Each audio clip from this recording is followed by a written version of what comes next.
Hundreds of makes and models of airliners have been built over the decades, but only one reigns as the undisputed heavyweight king, first among the giants. That kind of celebrity was never anticipated.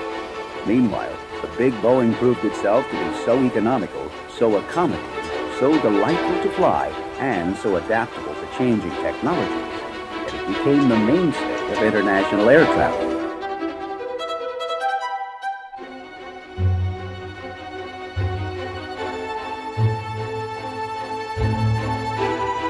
But most people don't think of the 747 in those terms.